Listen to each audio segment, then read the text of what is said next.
All right, so today we're going to break down how to trust God when life seems unfair. Make sure you share this video with somebody that you care about, one. And two, make sure you save this video for yourself for later. And if you want, you could go get some notes just so that you could ingrain this in your mind somehow, some way. And writing is probably one of the best way to ingrain things in your mind. So, yeah, we're going to break down exactly how to trust God when life seems unfair. And I'm going to go through a couple steps. So make sure you watch this video all the way to the end, okay? And this is from personal experience and from the Bible, uh, and a collection of those two things, my personal experience and the Bible. So let's learn today. So how to trust God when life seems unfair. So first thing we're gonna do is we're gonna go to Paul. I'm not sure if you guys are familiar with the Apostle Paul, but Paul has actually a good verse on this, and it's all about the idea and the concept of being this one thing, and that one thing is being content. If you can be content, you will be able to trust God a little bit more. You know why? Because being content is it's kind of like it's underneath being grateful, but it's not being grateful. But being content is okay. If things are high, I'm even keel. If things are low, I'm still even keel. So it doesn't sway you way too much.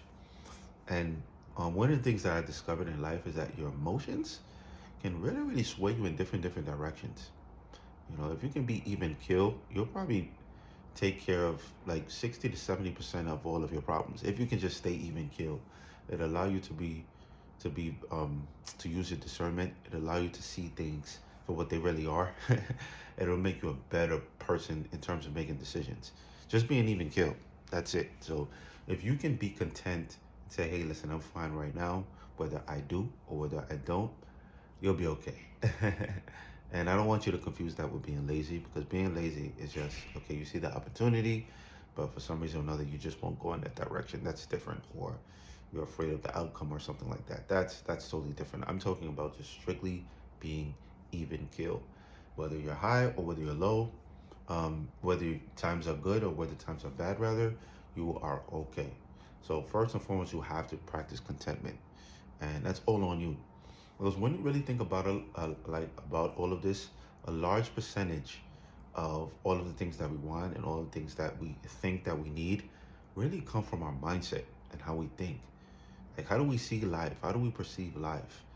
Like, for example, like, I don't drink, I don't smoke, so that doesn't affect me. I'm not, those demons and those vices don't really affect me. You know what I mean? So it's all about how you feel and your environment, how you grow up. So that's the first thing I would say. Try to be content. Secondly, try to have faith. Now, faith is a word that's used a lot, but it's really, really is a strong word when you really think about it. And faith breeds about patience.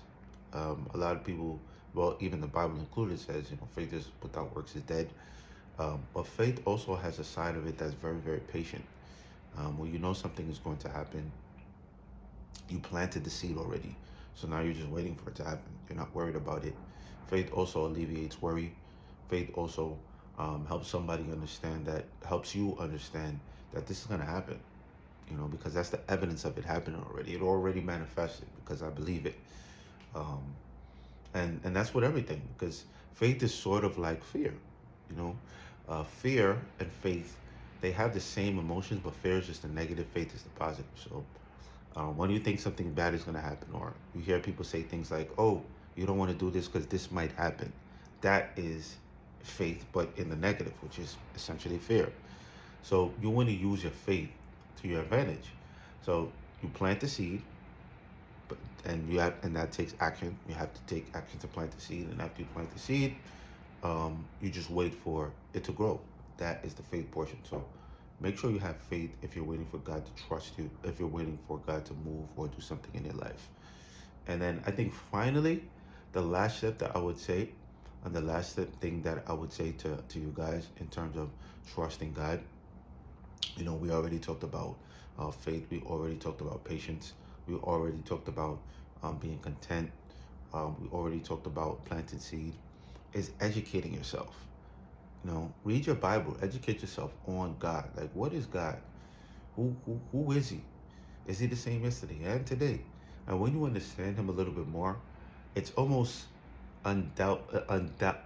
it's almost a given that you're gonna be able to you're gonna walk with him hand in hand. So, you know, basically, it's not like he's not like a genie, you know, because when you think of him like a genie, it kind of skews your perception of things, and you start to look at things like failures when they weren't failures. Um, it was just an opportunity for you to get closer to God. It was an opportunity for you to come out stronger on the other side.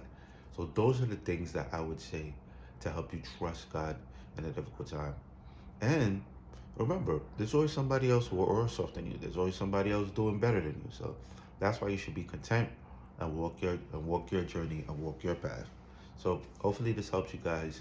Comment down below if you have any difficulties in trusting God in any situation. And do yourself a favor. And once again, save this video for yourself and share this video with somebody else that you care about. Alright guys, take care and